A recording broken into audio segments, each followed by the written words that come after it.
Halo, namaku Andi, seorang pengusaha oli mobil. Aku ingin membayar pajak, gimana caranya ya? Apakah ada yang bisa membantu? Halo, namaku Bella. Apakah penghasilan brutomu mencapai 4,8 miliar dalam setahun? Omsetku belum mencapai 4,8 miliar dalam setahun.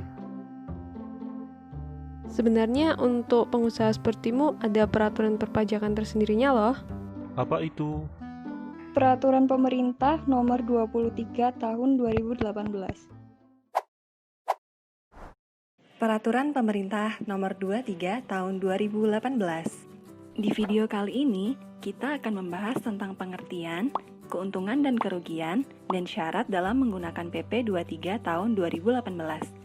Kita juga akan membahas kewajiban perpajakan dan kesalahan yang sering dilakukan wajib pajak pengguna PP 23 Tahun 2018.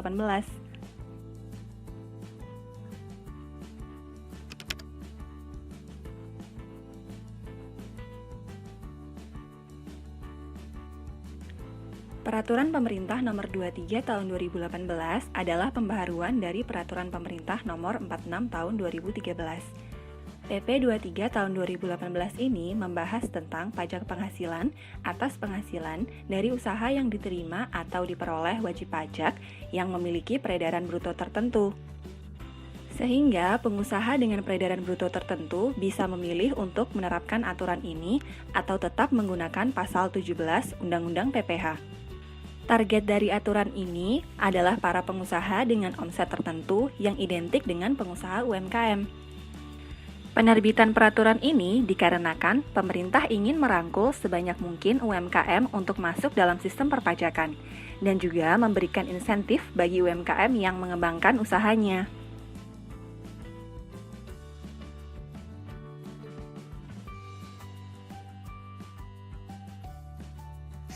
Subjek PP 23 tahun 2018 ini adalah wajib pajak, baik wajib pajak badan maupun wajib pajak orang pribadi. Objek pengenaannya adalah penghasilan dari usaha yang memiliki peredaran bruto di bawah 4,8 miliar per tahun. Tarifnya adalah 0,5% dan dikenakan atas DPP, yaitu penghasilan bruto atau omset usaha. Pajak ini bersifat final, sehingga tidak dapat dikreditkan, dan penyetorannya dilakukan setiap bulan, paling lambat tanggal 15 bulan berikutnya. Batas waktu penggunaan PP 23 tahun 2018 adalah 7 tahun pajak untuk WP orang pribadi, 4 tahun pajak untuk WP badan berbentuk koperasi, CV, atau firma, dan 3 tahun pajak untuk WP badan berbentuk PT, terhitung sejak WP tersebut melakukan perhitungan PP 23 tahun 2018. Setelah batas waktu tersebut berakhir, WP akan kembali menggunakan skema normal seperti yang diatur oleh pasal 17 Undang-Undang PPh. Ketentuan ini bersifat opsional, artinya wajib pajak dapat memilih untuk mengikuti tarif dengan skema final 0,5% atau menggunakan skema normal yang mengacu pada pasal 17 Undang-Undang PPh. Tujuan dari penerbitan peraturan ini adalah sebagai hasil evaluasi PP nomor 46 tahun 2013 dan untuk memberikan kemudahan, kesederhanaan, serta untuk mendorong masyarakat berperan dalam kegiatan ekonomi. Dengan sifatnya yang opsional, peraturan ini memudahkan pelaksanaan perpajakan bagi pengusaha yang belum melaksanakan pembukuan dengan tertib, karena penghitungannya yang sederhana. Namun kelemahannya, pengusaha harus tetap membayar pajak saat mereka merugi.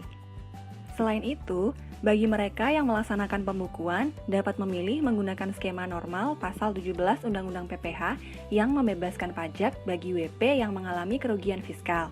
Namun, konsekuensinya, PPh akan dihitung berdasarkan lapisan penghasilan kena pajak.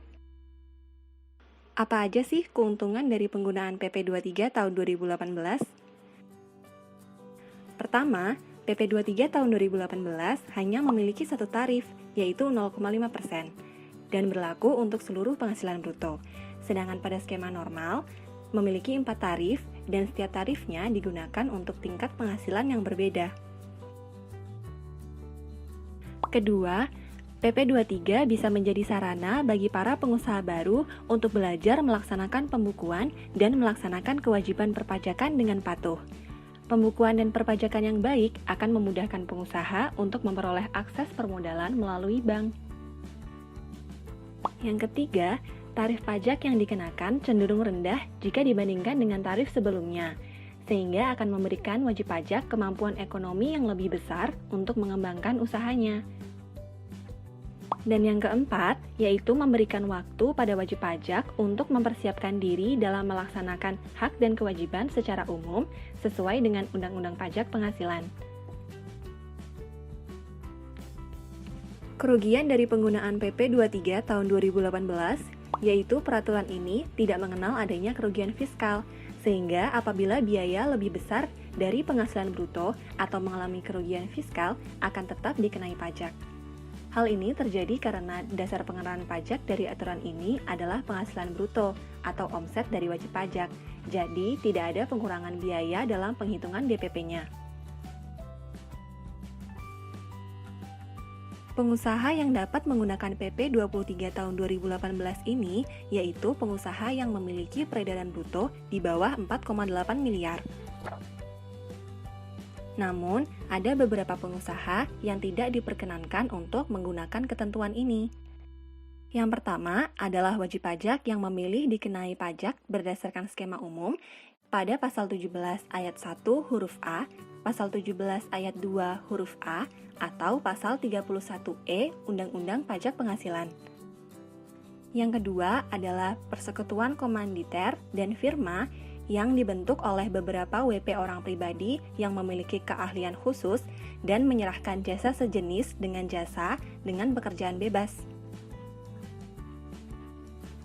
Yang ketiga adalah wajib pajak badan yang mendapat fasilitas pajak pasal 31A atau PP 94 tahun 2010. Dan yang terakhir adalah bentuk usaha tetap. Bagaimana kewajiban perpajakan PP 23 dan contoh kasusnya? Agar pengusaha dapat memanfaatkan PP 23 tahun 2018, ada langkah-langkah pendaftaran yang harus dilakukan, yaitu: pertama, bagi pengusaha yang belum memiliki NPWP, diwajibkan mendaftarkan diri untuk memperoleh NPWP. Dan bagi pengusaha yang telah memiliki NPWP, bisa melanjutkan ke langkah berikutnya.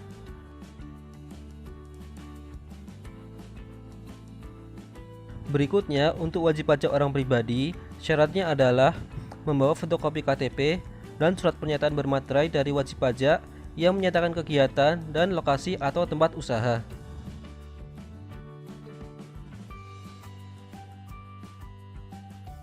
Sementara bagi wajib pajak badan adalah melampirkan akta atau dokumen pendirian, fotokopi KTP dan NPWP salah satu pengurus, serta surat pernyataan bermaterai dari salah satu pengurus yang menyatakan kegiatan dan lokasi usaha. Dan semua syarat tersebut bisa langsung disampaikan ke KPP atau KP2KP yang wilayah kerjanya meliputi tempat tinggal bagi wajib pajak orang pribadi dan tempat kedudukan bagi wajib pajak badan.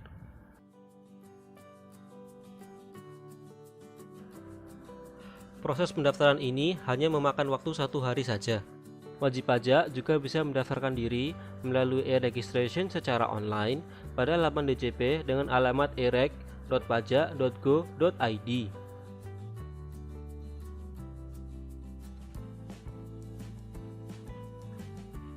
Bagi yang sudah terdaftar, sudah ber-NPWP, dan sudah membayar PPh final dengan tarif sebelumnya 1% berdasarkan PP 46 tahun 2013, maka secara otomatis bisa langsung memakai tarif 0,5% dan tidak perlu lagi daftar atau surat apapun dari KPP.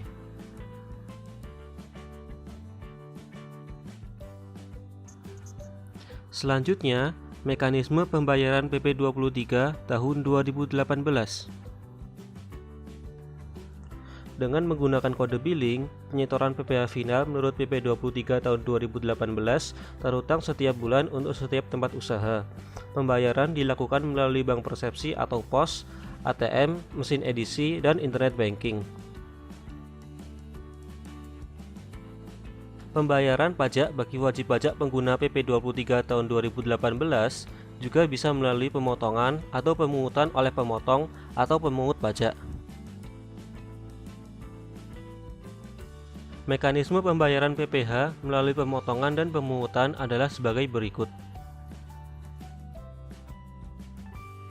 Jika wajib pajak telah memilih untuk menggunakan PP 23 tahun 2018, maka terdapat perbedaan dalam pengenaan PPh outputnya. Perbedaan adalah apabila wajib pajak tersebut bertransaksi dengan wajib pajak lain dan pihak lain tersebut memotong atau memungut pajak, maka tarif yang digunakan adalah sebesar 0,5% dan bersifat final. Lalu, untuk penghasilan yang telah dikenakan pajak sebesar 0,5% ini, nanti tidak akan menambah peredaran bruto dari wajib pajak tersebut, sehingga tidak ada pemajakan berganda.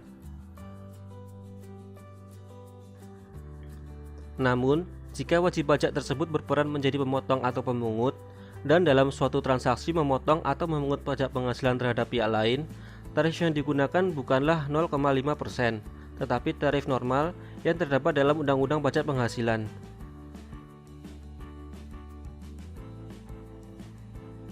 Contoh kasus pajak penghasilan bagi wajib pajak pengguna PP 23 tahun 2018.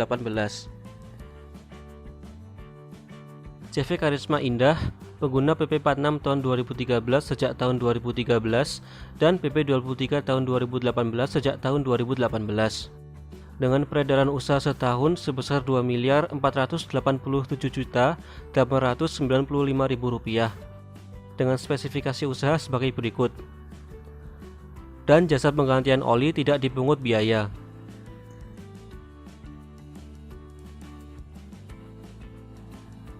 Maka, pajak penghasilan yang harus disetor CV Karisma setiap bulan dihitung dengan mengalihkan peredaran bruto bulan tersebut dengan tarif yang berlaku, yaitu 0,5% dan menghasilkan PPh terutang sebagai berikut.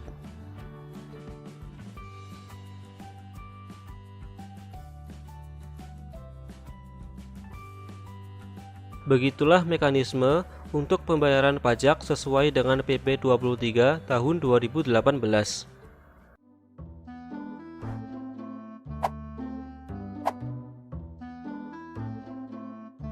Jadi seperti itulah tata aturan perpajakan untuk UMKM sepertimu, Andi. Apakah penjelasan kami sudah jelas? Wah, penjelasannya membantu sekali. Tapi, aku ada pertanyaan nih. Apa saja kesalahan yang sering terjadi saat menerapkan perpajakan UMKM? Nah, pertanyaanmu cukup bagus, Andi. Untuk mengetahui jawabannya, tonton penjelasan berikutnya ya.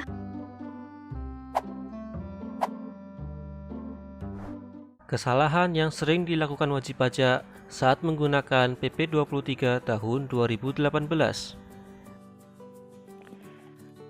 Wajib pajak yang menerapkan PP 23 tahun 2018 terkadang masih menyetor pajak sekaligus dalam setahun sebelum menyampaikan SPT tahunan. Padahal, wajib pajak tersebut seharusnya menyetor pajak terutang setiap bulan.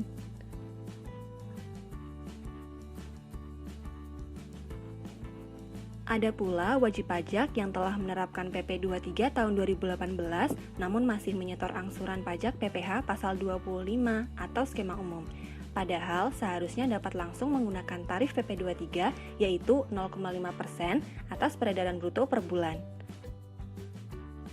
Selain itu, ada pula wajib pajak yang telah beralih menggunakan skema umum berdasarkan pasal 17 Undang-Undang PPh, namun masih menyetor pajak dengan skema berdasarkan PP 23 tahun 2018. Padahal, wajib pajak yang telah beralih ke skema umum harus menghitung pajak terutangnya dengan lapisan tarif sesuai skema menurut pasal 17 Undang-Undang PPh. Itulah 3 kesalahan yang sering dilakukan wajib pajak saat menggunakan PP 23 tahun 2018. Semoga video ini bermanfaat dan dapat membantu kawan-kawan untuk memahami peraturan pemerintah nomor 23 tahun 2018.